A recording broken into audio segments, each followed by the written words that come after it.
ಜ್ಯೋತಿಷ್ಯ ಬ್ರಹ್ಮ ಚಾನಲ್ ವೀಕ್ಷಕರಿಗೆ ಎಲ್ಲರಿಗೂ ನಿಮ್ಮ ನಮೋರಜ ಗುರುಜಿ ಮಾಡುವ ನಮಸ್ಕಾರಗಳು. ಬನ್ನಿ, ಈ ವರ್ಷದಲ್ಲಿ 2026 ವೃಶ್ಚಿಕ ರಾಶಿಯವರಿಗೆ ಹೇಗಿದೆ ನೋಡೋಣ. ನೋಡಿ, ವೃಶ್ಚಿಕ ರಾಶಿಯವರಿಗೆ ಹೆಚ್ಚು ಕಮ್ಮಿ ಹೋದ ವರ್ಷ ಅಂದರೆ 2025 ಏಪ್ರಿಲ್ ತನಕ ಗುರುಬಲ ಇತ್ತು. ತುಂಬ ಚೆನ್ನಾಗಾಯ್ತು ಅವ್ರಿಗೆ. ಏಪ್ರಿಲ್ ಜೂನ್ ತನಕನೂ ಪರವಾಗಿಲ್ಲ ಅವ್ರಿಗೆ, ಯಾಕಂದರೆ ಏಪ್ರಿಲ್ ಮೇ ತನಕನೂ ಪರವಾಗಿಲ್ಲ. ಯಾಕಂದರೆ ಗುರುಬಲ ಒಂದೇ ಇರುವಂಥದ್ದು ಅವ್ರಿಗೆ. ರಾಹು ಬಲನೂ ಇಲ್ಲ, ಈ ಕಡೆ ಕೇತು ಬಲನೂ ಇಲ್ಲ, ಶನಿ ಬಲನೂ ಇಲ್ಲ. ಶನಿ ಪಂಚಮದಲ್ಲಿದ್ದಾನೆ, ಚತುರ್ಥದಲ್ಲಿ ರಾಹು ಇರುವಂಥದ್ದು, ಈ ಕಡೆ ನಮಗೆ ದಶಮದಲ್ಲಿ ಕೇತು. ಎಷ್ಟೋ ಜನ ವೃಶ್ಚಿಕ ರಾಶಿಯವರು ಕೆಲಸ ಕಳ್ಕೊಟ್ರು.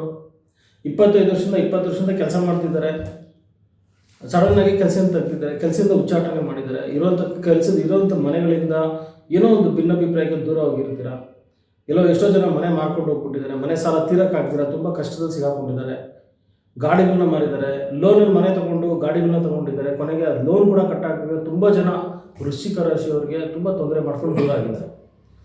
ಅದೇ ಏಪ್ರಿಲ್ ತನಕ ಇವಾಗ ಕಟ್ಕೊಂಡು ಹೋಗಿದ್ದಾರೆ. ನಂತರ ಏನಾಗಿದೆ, ಇಲ್ಲಿವರೆಗೂ ಸ್ವಲ್ಪ ಕಷ್ಟನೇ ಇದೆ ಅವ್ರಿಗೆ. ಯಾಕಂದರೆ ಅಷ್ಟಮದಲ್ಲಿ ಗುರು ಬಂತು ಅಂದರೆ ಈ ಏನಾದರೂ ರೇಸಿಂಗ್ ಆ್ಯಪು ಅಥವಾ ಏನಾದರೂ ಶೇರ್ ಮಾರ್ಕೆಟು ಅಥವಾ ಇನ್ನೇನೋ ಡಬಲ್ ಆಗುತ್ತೆ, ಬಡ್ಡಿ ಬರುತ್ತೆ, ಫೈನಾನ್ಸ್ ಮಾಡೋಣ, ಈ ಥರ ಒಂದು ಹಲವಾರು ರೀತಿಯಲ್ಲಿ ದುಡ್ಡನ್ನ ಕಳ್ಕೊಂಡಿರುವಂಥವ್ರೆ ಜಾಸ್ತಿ 2025 ಹೆಚ್ಚು ಕಮ್ಮಿ ಏಪ್ರಿಲ್ ಮೇ ನಂತರ. ಈ ಕಡೆ ಪಂಚಮದಲ್ಲಿ ಶನಿ ಇರುವಂಥದ್ದು, ಇಲ್ಲೊಂದು ಕಡೆ ಪ್ರೀತಿಸಿದವರಿಂದನೇ ಮೋಸ ಹೋಗುವಂಥದ್ದು, ನಂಬಿಸಿ ಕುತ್ತಿಗೆ ಕೊಯ್ಯುವಂಥದ್ದು, ನಂಬಿಸಿ ದ್ರೋಹ ಮಾಡೋವಂಥವ್ರು, ನಂಬಿಸಿ ನಿಮಗೆ ತೊಂದರೆ ಮಾಡೋವಂಥವ್ರು, ಹಿತಶತ್ರುಗಳು ಕೂಡ ನಾವು ನೋಡಿದ್ದೀವಿ.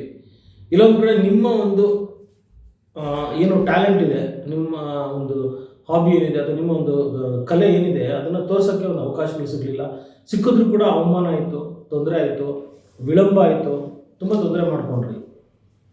ಆದರೆ ಮನೆಯಲ್ಲೂ ಕೂಡ ನೀವು ಎಲ್ಲೊಂದು ಕೂಡ ಸುಖ ಆಗಲಿ, ಒಂದು ಸಂತೋಷ ಆಗಲಿ, ಮನೆ ವಿಚಾರ ಆಗಲಿ, ತಾಯಿಯ ಆರೋಗ್ಯದ ವಿಚಾರ ಆಗಲಿ, ತುಂಬ ಗೊಂದಲ, ತುಂಬ ಒಂದು ಖರ್ಚು. ಎಲ್ಲೋ ಒಂದು ಕಡೆ ವೃಶ್ಚಿಕ ರಾಶಿಯವರು ಪಾಪ ನೋಡೋಕ್ಕೆ ಸ್ವಲ್ಪ ಒಂದು ಹೊರಟಾಗಿದ್ರು ಕೂಡ ಮನಸ್ಸು ತುಂಬ ಮೃದು.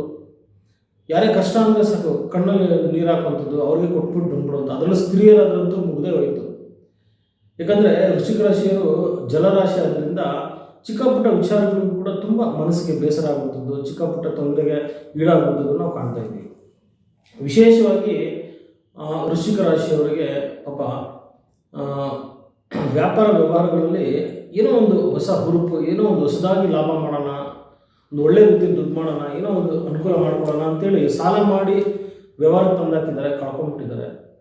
ಈ ಶೇರ್ ಮಾರ್ಕೆಟ್ ಆಗಿರ್ಬೋದು, ಅಥವಾ ಇನ್ನೇನೋ ಒಂದು ವ್ಯಾಪಾರ ವ್ಯವಹಾರಗಳಾಗಿರ್ಬೋದು, ಮತ್ತು ಜಮೀನು ವಿಚಾರ ಆಗಿರ್ಬೋದು, ರಿಯಲ್ ಎಸ್ಟೇಟ್ ಆಗಿರ್ಬೋದು, ಸ್ವಲ್ಪ ಭಾಳ ತೊಂದರೆ ಮಾಡ್ಕೊಂಡಿದ್ದಾರೆ. ಈ ಕಡೆ ಪಂಚಮದಲ್ಲಿ ಶನಿ ಇರೋಂಥದ್ದು, ಮಕ್ಕಳ ವಿಚಾರದಲ್ಲೂ ಸ್ವಲ್ಪ ತೊಂದರೆ ಆಯಿತು. ಆದರೆ 2026 ಹೇಗಿದೆ ನೋಡೋಣ ಬನ್ನಿ. ಇಷ್ಟೆಲ್ಲ ತೊಂದರೆ ಆಯ್ತಲ್ಲ, 2026 ವೃಶ್ಚಿಕ ರಾಶಿಯಲ್ಲಿ ಹೇಗಿದೆ ನೋಡೋಣ. ನೋಡಿ, ಮುಖ್ಯವಾಗಿ 2026 ಜೂನ್ ನಂತರ ಇವರಿಗೆ ಗುರು ಉಚ್ಚ ಕ್ಷೇತ್ರಕ್ಕೆ ಬರ್ತಾನೆ. ನೋಡಿ, ವೃಶ್ಚಿಕ ರಾಶಿಯವರಿಗೆ ತುಂಬ ಯೋಗವನ್ನು ಕೊಡುವಂಥ ಗುರುಗ್ರಹ ಅವ್ರಿಗೆ ನವಮುಖಿ ಬರುವಂಥದ್ದು. ಅಂದರೆ ನವಮುಖಿ ಬಂದಾಗ ಧರ್ಮ ತ್ರಿಕೋಣ ಅಂತ ಹೇಳ್ತೀವಿ. ಅಂದರೆ ಅದೃಷ್ಟಗಳು ಬರುವಂಥದ್ದು, ಮತ್ತು ಪಿತ್ರಾರ್ಜಿತ ಆಸ್ತಿ ಬರುವಂಥದ್ದು, ಒಂದು ಧರ್ಮದ ರೀತಿಯಲ್ಲಿ ನಡೆಯುವಂಥದ್ದು, ಒಂದು ಪ್ರಾಮಾಣಿಕವಾಗಿ ನಡ್ಕೊಳ್ಳುವಂಥದ್ದು, ಮತ್ತು ಗುರು ನವಮುಖಿ ಬಂದಾಗ ದೇವಸ್ಥಾನಗಳು ಕಟ್ಟಿಸುವಂಥದ್ದು, ಬೇರೆಯವ್ರಿಗೆ ಹೆಲ್ಪ್ ಮಾಡೋವಂಥವ್ರು. ನೋಡಿ, ಯಾರಿಗೆ ಅರ್ಹತೆ ಇದೆ ಅವರು ಖಂಡಿತ ಮನೆ ದೇವರಿಗೆ ಒಂದು ಅವರು ಕಾಣಿಕೆ ಕೊಡುವಂಥದ್ದು, ಮನೆ ದೇವರಿಗೆ ಒಂದು ಒಳ್ಳೆ ಪೂಜೆಗಳು ಕೊಡುವಂಥದ್ದು ನಾವು ಸರ್ವೇ ಸಾಮಾನ್ಯವಾಗಿ ಕಾಣ್ತೀವಿ. ಅದರಲ್ಲೂ ಗುರು ನವಮುಖಿ ಬಂದಾಗ ಏನಾಗುತ್ತೆ ಅಂದರೆ ತಂದೆಯಿಂದ ಆಸ್ತಿ ಬರುವಂಥದ್ದು, ಅಥವಾ ನಿಮಗೇನೋ ತಂದೆಯಿಂದ ಆಸ್ತಿನೇ ಇಲ್ಲ ಗುರುಗಳೇ ನಮಗೇನು ಬರುತ್ತೆ, ಖಂಡಿತ ಅದೃಷ್ಟ ಒದಗಿ ಬರುವಂಥ ಸಾಧ್ಯತೆಗಳಿರುತ್ತೆ. ಮಾಡೋಂಥ ಕೆಲಸ, ವೃತ್ತಿ ಅಥವಾ ವ್ಯಾಪಾರ ವ್ಯವಹಾರಗಳಲ್ಲಿ ಏನೋ ಒಂದು ಬಡ್ತಿ ಸಿಗುವಂಥದ್ದು, ಏನು ನಿಮಗೆ ಒಳ್ಳೆ ರೀತಿಯಲ್ಲಿ ಅನುಕೂಲ ಆಗುವಂಥದ್ದು, ಆಕಸ್ಮಿಕ ಧನಲಾಭ ಬರುವಂಥದ್ದು, ಯಾವುದೊಂದು ಅದೃಷ್ಟ ನಿಮಗೋಸ್ಕರ ಕಾಯ್ತಾ ಇದೆ. ಖಂಡಿತ ನವಮದಲ್ಲಿ ನೋಡಿ, ದ್ವಿತೀಯಾಧಿಪತಿಯಾಗಿ ಪಂಚಮಾಧಿಪತಿಯಾಗಿ ಕುಜನಿಗೆ ವೃಶ್ಚಿಕ ರಾಶಿಗೆ ಗುರು ತುಂಬ ಯೋಗ ಕೊಡುವಂಥ ಗ್ರಹ ಅಂದರೆ ಗುರುನೇ ವೃಶ್ಚಿಕ ರಾಶಿಯವರಿಗೆ. ಆದ್ದರಿಂದ ನೀವು ಬೆರಳಿಗೆ ಒಂದು ಪುಷ್ಯರಾಗ ಈ ಥರ ಒಂದು ಪುಷ್ಯರಾಗ ಹಾಕೊಳ್ಳುವಂಥದ್ದು ತುಂಬ ಉತ್ತಮ. ಯಾಕಂದರೆ ಯೋಗ ಕೊಡೋಂಥದ್ದು ಗುರುಗ್ರಹ. ಅಂದರೆ ಅದೇ ಗುರುಗ್ರಹ ನಿಮಗೆ ಇಷ್ಟು ದಿನ ಗುರುಬಲ ಇರಲಿಲ್ಲ, ಈ ಕಡೆ ಶನಿ ಬಲ ಇರಲಿಲ್ಲ, ಈ ಕಡೆ ರಾಹು ಕೇತುಗಳು ತೊಂದರೆ.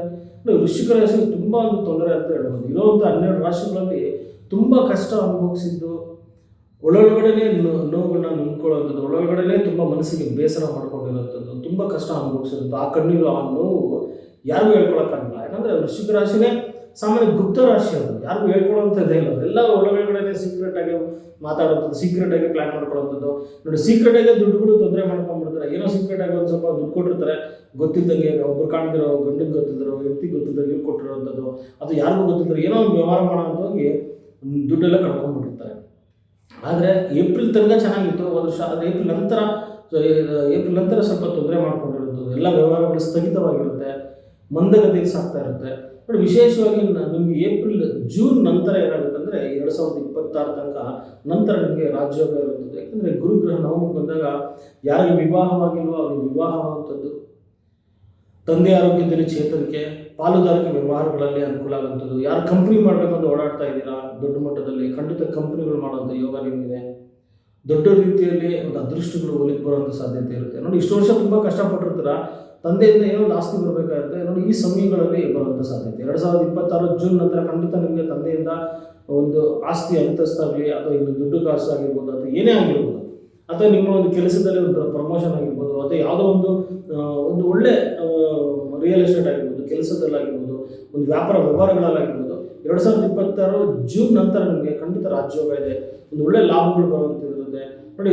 ತಂದೆಯಿಂದನೂ ಅನುಕೂಲ ಆಗುತ್ತೆ, ವ್ಯಾಪಾರ ವ್ಯವಹಾರಗಳೆಲ್ಲ ಅಭಿವೃದ್ಧಿ ಕಾಣ್ತೀರ, ಅದು ದೊಡ್ಡ ಮಟ್ಟದಲ್ಲಿ ಲಾಭಗಳನ್ನ ಮಾಡ್ತಾರೆ. ರಿಯಲ್ ಎಸ್ಟೇಟ್ ಅಥವಾ ಒಂದು ಏನೋ ಜಮೀನು ವಿಚಾರದಲ್ಲಾಗಲಿ ವ್ಯವಹಾರಗಳಲ್ಲಿ ಖಂಡಿತ ಒಂದು ತುಂಬ ಅನುಕೂಲ ಆಗುತ್ತೆ, ದೊಡ್ಡ ಮಟ್ಟದಲ್ಲಿ ಲಾಭ ಮಾಡೋಂಥದ್ದು ಕೂಡ ಕಾಣ್ಬೋದು. ಮತ್ತು ಯಾರಾದರೂ ಬ್ಯಾಂಕಿಂಗ್ ಸೆಕ್ಟ್ರಲ್ಲಿದ್ದಾರೆ, ವ್ಯವಹಾರದಲ್ಲಿದ್ದಾರೆ, ಒಂದು ವ್ಯವಸಾಯಗಳಲ್ಲಿದ್ದಾರೆ, ಖಂಡಿತ ಒಂದು ಒಳ್ಳೆ ಜಮೀನಲ್ಲಿ ಬೆಳೆ ಬೆಳೆಯುವಂಥದ್ದು ಮತ್ತು ಜಮೀನು ಖರೀದಿ ಮಾಡುವಂಥದ್ದು ಕೂಡ ನಾವು ಕಾಣ್ಬೋದು. ವೃಶ್ಚಿಕ ರಾಶಿಯವರಿಗೆ ನಿಮ್ಮ ಮನಸ್ಸಿಗೆ ತುಂಬ ವರ್ಷದಿಂದ ಒಂದು ಜಮೀನು ತೊಗೊಬೇಕು, ನೀರಾವರಿ ಜಮೀನು ತೊಗೊಬೇಕು, ಏನು ಆಸೆ ಇತ್ತು ಖಂಡಿತ ಅದು ನೆರವೇರುತ್ತೆ. ಅಥವಾ ಒಂದು ಒಳ್ಳೆ ಕಡೆ ಸೈಟ್ ತೊಗೊಬೇಕು, ಮನೆ ಮಾಡಬೇಕು ಅನ್ನೋದು ಖಂಡಿತ ಏನಿದೆ ಖಂಡಿತ ಅನುಕೂಲ ಆಗುತ್ತೆ. ಇವಾಗ ಅಷ್ಟೇ ಕೂಡ ನಿಮಗೆ ಎಲ್ಲೊಂದು ಕಡೆ ಮನೆ ಕಟ್ಟಿಸ್ಬೇಕು, ಮನೆ ತೊಗೊಬೇಕು ಅಂದರೆ ಕಟ್ಟಿಸ್ಬೇಕಂದ್ರೆ ಆಗ್ತಿರಲ್ಲ, ಸೈಟ್ ತೊಗೊಬೇಕಂದ್ರೆ ಆಗ್ತಿರಲ್ಲ. ಆದರೆ ಕಟ್ಟಿರುವಂಥ ಮನೆ ತೊಗೊಳಕ್ಕೆ ಒಳ್ಳೆ ಯೋಗ ಇದೆ. ಈಗ ಕಟ್ಟಿರೋ ಮನೆ ತೊಗೊಂಡ್ರೆ ಒಂದು ಒಳ್ಳೆ ಕಡೆ ಅಪಾರ್ಟ್ಮೆಂಟ್ ತೊಗೊಳ್ಳೋಂಥದ್ದು ನೋಡಿ, ಸ್ವಲ್ಪ ದುಡ್ಡು ಕಾಸು ಅನುಕೂಲ ಇರೋಂಥವ್ರಿಗೆ ಖಂಡಿತ ಅಪಾರ್ಟ್ಮೆಂಟ್ ತೊಗೊಳ್ಳೋ ಯೋಗ ಇರುವಂಥದ್ದು ನಾವು ಕಾಣ್ತಾ ಇದ್ದೀವಿ. ವಿಶೇಷವಾಗಿ ವೃಶ್ಚಿಕ ರಾಶಿಯವರಿಗೆ ಈ ವರ್ಷದಲ್ಲಿ ಒಂದು ಕಟ್ಟಿರೋ ಮನೆ ತೊಗೊಳ್ಳೋ ಯೋಗ ಇದೆ ನೋಡಿ. ಎಲ್ಲೋ ಒಂದು ಕಡೆ ಕಟ್ಟಕ್ಕೆ ಹೋಗದೆ ಇರೋದು, ಸೈಟ್ ಇದೆ ಕಟ್ಟಕ್ಕೆ ಹೋಗ್ಬಿಡಿ, ಭೂಮಿ ತಗೊಳ್ಳಿ ಟ್ರೈ ಮಾಡಿ. ಆದರೆ ಮನೆ ತಗೊಳ್ಳೋ ಯೋಗ ಇದೆ, ಕಟ್ಟೋ ಯೋಗ ಸ್ವಲ್ಪ ಕಮ್ಮಿ ಇದೆ. ತುಂಬ ಪ್ರಯತ್ನ ಮಾಡಿ, ಪ್ರಯತ್ನ ಮಾಡಿ, ಹೆಚ್ಚಿನ ಪ್ರಯತ್ನ ಮಾಡಿದ್ರೆ ಒಂದು ನಂತರ ನಿಮಗೆ ಏನಾದರೂ ಅನುಕೂಲ ಆಗ್ಬೋದು ಮನೆ ಕಟ್ಟೋ ವಿಚಾರದಲ್ಲಿ. ಆದರೆ ಮನೆ ತಗೊಳ್ಳೋ ಯೋಗ ಏನಿದೆ 100% ಹೇಳ್ತೀನಿ, ಖಂಡಿತ ನಿಮ್ಮ ಮನೆ ಸ್ವಲ್ಪ ಪ್ರಯತ್ನ ಬಿದ್ದರೆ ಖಂಡಿತ ಮನೆ ತಗೊಳ್ಳುತ್ತೆ ಯೋಗ. ಗುರುಳಿನ ಮಾತ್ರ ದುಡ್ಡೇ ಇಲ್ಲ, ನಿಜವಲ್ಲ ಆಗುತ್ತಾ? ಖಂಡಿತ ಆಗುತ್ತೆ ನೋಡಿ. ಗುರುಗ್ರಹ ಮನಸ್ಸು ಮಾಡಿದ್ರೆ, ನಿಮ್ಮ ಯೋಗಗಳು ಬಂದರೆ ಅದ್ರ ತಕ್ಕಂತೆಯೂ ನೀವು ಕೂಡ ನಿಮ್ಮ ಒಂದು ಮುಂದುವರಿಬೇಕು. ನಾವು ಹೇಳಿದ ವಿಚಾರ ಮನೆ ತೊಗೊಬೇಕಂದ್ರೆ ಮನೆ ವಿಚಾರಿಸ್ಬೇಕು. ನೀವು ಸ್ವಯಂ ಅದ್ರ ಬಗ್ಗೆ ಒಂದು ಕಾಳಜಿ ವಹಿಸಿ, ಅದಕ್ಕೆ ಒಂದು ಇಂಟ್ರೆಸ್ಟ್ ತೊಗೊಂಡು ಮುತುವರ್ಜಿಸಿ, ಒಂದು ಕುಟುಂಬದ ಜೊತೆ ಮಾತಾಡಿ, ಅಥವಾ ನೀವು ಗಂಡ ಹೆಂಡತಿರಾಗ್ಬೋದು, ತಂದೆ ತಾಯಿ ಜೊತೆ, ಒಂದು ಸ್ನೇಹಿತರ ಜೊತೆ ಮಾತಾಡಿ ಒಂದು ಮನೆ ತೊಗೊಬೇಕು ಅಂತ ನೀವು ಪ್ಲ್ಯಾನ್ ಮಾಡ್ಕೊಂಡಾಗ ಎಲ್ಲ ಒಂದು ಕಡೆ ದುಡ್ಡು ಒಂದೇ ಹೋಗುತ್ತೆ. ದೊಡ್ಡದಲ್ಲಿರೋದು ಸಣ್ಣ ತೊಗೊಳ್ಳಿ, ದುಡ್ಡು ಕಾಸು ಚೆನ್ನಾಗಿತ್ತು ಅಂದರೆ ಒಳ್ಳೆ ಕಡೆ ಮನೆ ತೊಗೊಳ್ಳಿ, ಒಳ್ಳೆ ಸೈಟ್ ತೊಗೊಳ್ಳಿ, ಒಳ್ಳೆ ಕಡೆ ನೀವು ಒಳ್ಳೆ ಯೋಗ ಇದೆ ನಿಮಗೆ ನೋಡಿ. ಇಷ್ಟು ವರ್ಷ ನಿಮಗೆ ದುಡ್ಡಿದ್ರು ಕೂಡ ಎಷ್ಟೋ ಜನಕ್ಕೆ ಸೈಟ್ ಸಿಗ್ತಾರಲ್ಲ, ಕೈಯಲ್ಲಿ 1 ಕೋಟಿ 2 ಕೋಟಿ ಇಟ್ಕೊಂಡು ಸೈಟ್ ತೊಗೊಳ್ಬೇಕು ಅಂತ ತುಂಬ ಕಷ್ಟ ಬೀಳ್ತಿರ್ತಾರೆ, ಸಿಗ್ತಾನೇ ಇರೋದಿಲ್ಲ. ಆದರೆ ಸಮಯ ಚೆನ್ನಾಗಿದ್ದಾಗ ತೊಗೊಳ್ಳಿ ನೋಡಿ. ಜೂನ್ ನಂತರ ನಿಮ್ಗೆ ಒಳ್ಳೆ ಯೋಗ ಇದೆ. ಖಂಡಿತ ಒಂದು ನೀರಾವರಿ ಜಮೀನು ಆಗಿರ್ಬೋದು, ಗಾಡಿಗಳಾಗಿರ್ಬೋದು, ಟ್ರಾವೆಲ್ ಏಜೆನ್ಸಿ ಆಗಿರ್ಬೋದು, ಹೊಸದಾಗಿ ಕಂಪ್ನಿ ಮಾಡೋಂಥವ್ರಾಗಿರ್ಬೋದು, ಹೊಸ ವ್ಯಾಪಾರ ಮುಗ್ಗಟ್ಟು ಅಂಗಡಿಗಳನ್ನ ತೆರೆಯುವಂಥವ್ರಿಗೆ ಖಂಡಿತ ಒಂದು ಒಳ್ಳೆಯ ಸಮಯ ಅದು. ಜೂನ್ ನಂತರ ತುಂಬ ಚೆನ್ನಾಗಿರುವಂಥದ್ದು, ಶುಭ ಫಲಗಳನ್ನ ನಾವು ನಿರೀಕ್ಷೆ ಮಾಡೋದು. ಮತ್ತು ಚತುರ್ಥದಲ್ಲಿ ಕೂಡ ನಿಮಗೆ ಎಲ್ಲೋ ಒಂದು ಕಡೆ ರಾಹು ಇದ್ದಾಗ ಏನಾಗುತ್ತೆ ಅಂದರೆ ಇನ್ನೂ ಒಂದು ಕಟ್ಟಿರೋ ಮನೆ ತೊಗೊಳ್ಳೋವಂಥದ್ದು, ಒಂದು ಒಳ್ಳೆ ಗಾಡಿ, ಟ್ರಾವೆಲ್ ಏಜೆನ್ಸಿ ಇರೋವಂಥದ್ದು ಒಂದು ಒಳ್ಳೆ ಶಕುನ ಅಂತಲೇ ಹೇಳ್ಬೋದು. ಒಳ್ಳೆ ಗಾಡಿಗಳು ಕಮ್ಮಿ ರೇಟಿಗೆ ಸಿಗುವಂಥದ್ದು, ಅಥವಾ ಹೊಸ ಗಾಡಿಗಳು ತೊಗೊಂಡು ಮತ್ತೆ ನೀವು ಕಂಪನಿಗಳಿಗೆ ಅಥವಾ ನಿಮ್ಮ ಒಂದು ಬಿಸ್ನೆಸ್ಗೆ ಅದನ್ನು ಯೂಸ್ ಮಾಡ್ಕೊಳ್ಳೋಂಥ ಸಾಧ್ಯತೆಗಳಿರುತ್ತೆ ನೋಡಿ. ಯಾರಿಗೆ ಮನೆ ಕಟ್ಟಿರೋ ಯಾರು ಮನೆ ಇರುತ್ತೆ ಅವ್ರಿಗೆ ಲೋನ್ ಆಗಿರಲ್ಲ, ಲೋನ್ ಆಗುತ್ತೆ. ಮನೆ ತೊಗೊಳೋದಕ್ಕೆ ಅನುಕೂಲ ಆಗುತ್ತೆ. ದೊಡ್ಡ ಅಪಾರ್ಟ್ಮೆಂಟ್ ತೊಗೊಬೇಕಾ? ಖಂಡಿತ ಆಗುತ್ತೆ. ದೊಡ್ಡ ಬಿಸ್ನೆಸ್ ಏನಾದರೂ ಅಪಾರ್ಟ್ಮೆಂಟ್ ತೊಗೊಬೇಕಾ? ಖಂಡಿತ ಆಗುತ್ತೆ. ಸೊ ಈ ರೀತಿಯಲ್ಲಿ ಅನುಕೂಲ ಆಗುತ್ತೆ. ಆದರೆ ಇಲ್ಲೊಂದು ಕಡೆ ಸ್ವಲ್ಪ ನೆಗೆಟಿವ್ ಅಂತ ನಾವು ನೋಡೋದಿದ್ರೆ, ದಶಮದಲ್ಲಿ ಕೇತು ಇರೋದ್ರಿಂದ ಸ್ವಲ್ಪ ಏನಂದರೆ ಯಾರಾದರೂ ಕೆಲಸ ಮಾಡ್ತಿರೋರಾದರೆ, ಉದ್ಯೋಗ ಮಾಡ್ತಿರೋರಾದರೆ ಖಂಡಿತ ಸ್ವಲ್ಪ ಮಟ್ಟಿಗೆ ತೊಂದರೆ ಆಗುತ್ತೆ. ಅದೇ ಸ್ವಂತ ವ್ಯವಹಾರ ಮಾಡೋವಂಥವ್ರಿಗೆ, ಸ್ವಯಂ ಉದ್ಯೋಗ ಮಾಡೋವಂಥವ್ರಿಗೆ, ಮನೆಯಿಂದನೇ ಏನೋ ಒಂದು ಕೆಲಸ ಮಾಡ್ತಿರ್ತಾರೆ, ಖಂಡಿತ ತೊಂದರೆ ಆಗಲ್ಲ. ಒಂದು ಕಂಪ್ನಿ ಅಂತೇಳಿ ಕಂಪ್ನಿಯಿಂದಲೇ ಮನೇಲಿ ಕೂತ್ಕೊಂಡು ಏನಾದರೂ ಆನ್ಲೈನ್ ಕೆಲಸ ಮಾಡೋರು ಅಥವಾ ಉದ್ಯೋಗ ಮಾಡೋವಂಥವ್ರಿಗೆ ಸ್ವಲ್ಪ ತೊಂದರೆ ಇದೆ. ಇದು ದಿಢೀರ್ ಅಂತ ನಿಮ್ಗೆ ಕೆಲಸ ಮಾಡೋವಂಥವ್ರಿಗೆ ಇನ್ನೊಂದು 15 ದಿವಸ ನೀವು ನಾಳೆ ಬರಬೇಡಿ, 15 ದಿವಸ ಸಾಕು ಕೆಲಸ ಬರಬೇಡಿ, ನೀವು ಕಂಪ್ನಿಯಿಂದ ತೊಂದರೆ ಆಗ್ತಿದೆ, ನಮ್ಗೆ ಇವಾಗ ನಿಮ್ಗೆ ಸ್ಯಾಲ್ರಿ ಕೊಡೋಕ್ಕಾಗ್ತಿಲ್ಲ ಅಂತ ಕಳಿಸ್ಬಿಡ್ತಾರೆ.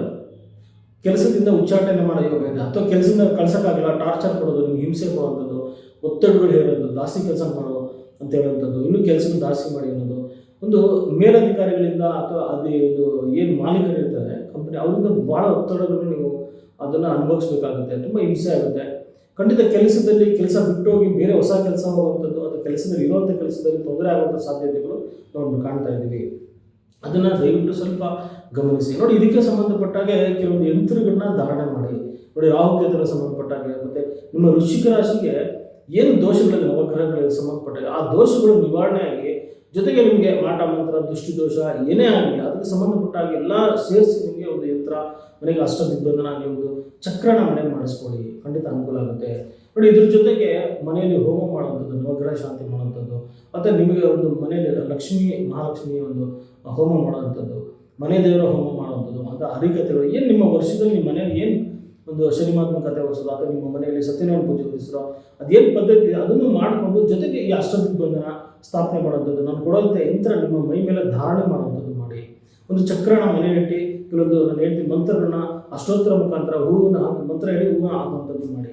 ಸೊ ಈ ರೀತಿ ಕೆಲವೊಂದು ಮಾಡುವಂಥದ್ದು ವಿಶೇಷವಾಗಿ ನಾನು ತಿಳಿಸ್ಕೊಡ್ತೀನಿ. ಅಂದರೆ ಈ ಪರಿಹಾರ ಮಾಡ್ತಾರೆ.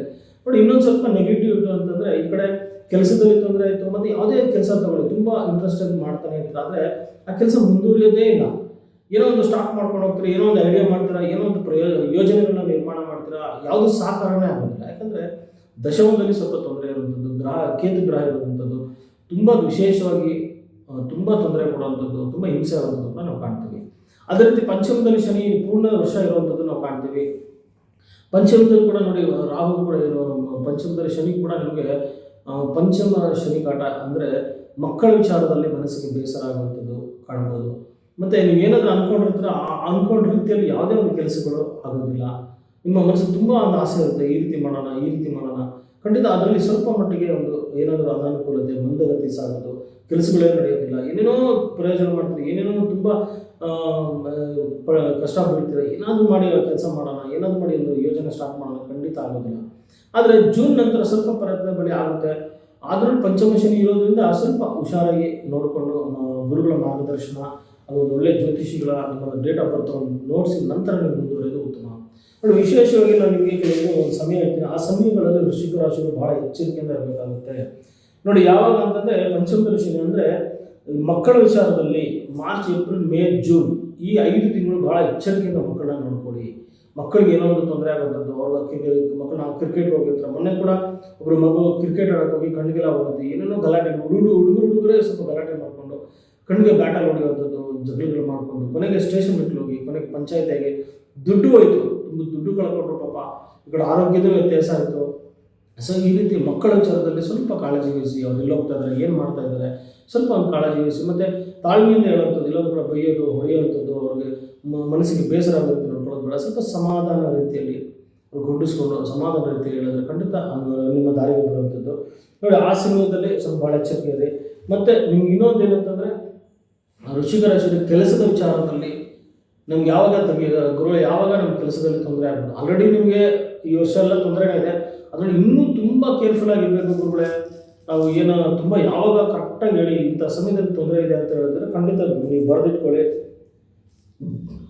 August, September, October, November, December, ಈ August, September, October, November, December ಈ 5 ತಿಂಗಳ ಒಳಗಡೆ ತುಂಬ ಹುಷಾರಾಗಿರ್ಬೇಕು. ನೋಡಿ, ಗುರುಬಲ ಇದ್ದರೂ ಕೂಡ ಇಲ್ಲೊಂದು ಮ್ಯಾನೇಜ್ ಮಾಡ್ತಾರೆ, ಆದರೆ ನಿಮಗೆ ಆ ಕೆಲಸ ಮಾಡೋಕ್ಕೆ ಮನಸ್ಸೇ ಬರೋದಿಲ್ಲ. ಆ ರೀತಿ ತುಂಬ ಒಂದು ಟಾರ್ಚರ್ ಆಗೋದು, ಆ ರೀತಿ ಒತ್ತಡಗಳು ಹೇರುವಂಥದ್ದು, ಅಥವಾ ಅಲ್ಲಿ ಏನೋ ಒಂದು ಅನಾಹುತಗಳಾಗುವಂಥದ್ದು ಕೂಡ ಇರುವಂಥದ್ದು. ಮತ್ತು ಈ ಸಮಯದಲ್ಲಿ ಕೂಡ ಏನಾದರೂ ಒಂದು ಅನಾಹುತಗಳು, ಬೆಂಕಿಯಿಂದಾಗಲಿ, ಸಣ್ಣ ಪುಟ್ಟ ಗಾಯಗಳಾಗ್ಬೋದು, ಅದು ಏನಾದರೂ ತೊಂದರೆ ಮಾಡ್ಕೊಳ್ಳೋಂಥದ್ದು ವೃಶ್ಚಿಕ ರಾಶಿಯವರಿಗೆ.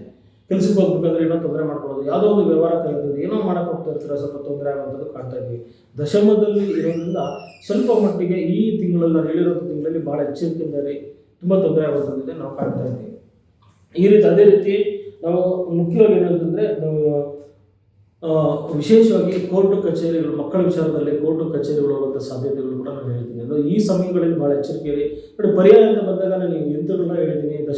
ಅಷ್ಟದಿಗ್ಬಂಧನ ಮಾಡಿಸ್ಕೊಳ್ಳಿ, ಮನೆಗೆ ಒಂದು ಯಂತ್ರ ಧಾರಣೆ ಮಾಡಿ, ಮಾಟ ಮಂತ್ರ, ದೃಷ್ಟಿ ದೋಷಿಗೆ ಯಂತ್ರಗಳನ್ನ ಧಾರಣೆ ಮಾಡಿ. ಆ ಯಂತ್ರಗಳನ್ನ ಹಾಕೊಂಡ್ರೆ ನಿಮ್ಮ ದೃಷ್ಟಿ ಕಮ್ಮಿ ಆಗುವಂಥದ್ದು, ಯಾರೇ ಏನೇ ಮಾಡಿಸಿದ್ರು ಕೂಡ ನಿಮಗೆ ಅದು ತಟ್ಟೋದಿಲ್ಲ. ಯಾವುದೇ ಪ್ರಯೋಗ ಮಾಡಿ ಯಾರೋ ದೃಷ್ಟಿ ಹೊಡೆದು 3 ದಾರಿಯಲ್ಲಿ ಹಾಕಿರ್ತಾರೆ, ಅದನ್ನ ಅವತ್ತಿನ ದಿನ ಹಂಗೆ ನಡ್ಕೊಂಡು ಹೋಗಿರ್ತಾರೆ, ಅಮಾವಾಸ್ಯೆ ಇರುತ್ತೆ, ಪೌರ್ಣಮಿ ಇರುತ್ತೆ, 3 ದಾರಿ ನಡ್ಕೊಂಡು ಹೋಗಿರ್ತಾರೆ, ರಾತ್ರಿ ಗೊತ್ತಿದ್ರೆ ಅವರು ದಾಟಿಬಿಟ್ಟಿರ್ತೀರ.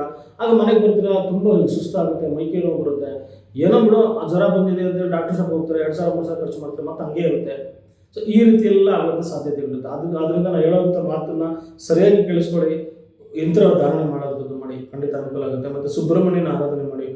ಓಂ ರೀಂ ಐಂ ಕ್ಲೀಂ ಔಂ ಸೌಂ ಶರಣಭವ ದೇವಾಯ ನಮಃ ಈ ಮಂತ್ರ ಹೇಳುವಂಥದ್ದು ಮಾಡಿ. ಓಂ ಶ್ರೀ ಸುಬ್ರಹ್ಮಣ್ಯಾಯ ನಮಃ, ಅದು ಋಣಮೋಚನ ಸುಬ್ರಹ್ಮಣ್ಯನ ಒಂದು ಸ್ತೋತ್ರ ಹೇಳಿ, ಅಥವಾ ಕುಜ ಅಷ್ಟೋತ್ತರನ ಒಂದು ಹೇಳುವಂಥದ್ದು ಮಾಡಿ. ಖಂಡಿತ ನಿಮಗೆ ಅನುಕೂಲ ಆಗುವಂಥದ್ದು. ಯಾವುದೇ ಥರ ತೊಂದರೆ ಆದರೂ ಕೂಡ ನಮಗೆ ವಾಟ್ಸಪ್ಪಲ್ಲಿ ಮೆಸೇಜ್ ಮಾಡಿ, ಖಂಡಿತ ಅದಕ್ಕೆ ಸಮಾಧಾನ ರೀತಿಯಲ್ಲಿ ಒಂದು ಪರಿಹಾರ ಕೊಡೋಣ. ಸೊ ಎಲ್ಲರಿಗೂ ಒಳ್ಳೆಯದಾಗಲಿ. ಸರ್ವೇ ಜನ ಸುಖಿನೋ ಭವಂತು, ಸಮಸ್ತ ಸನ್ಮಂಗಳಾನಿ ಭವಂತು.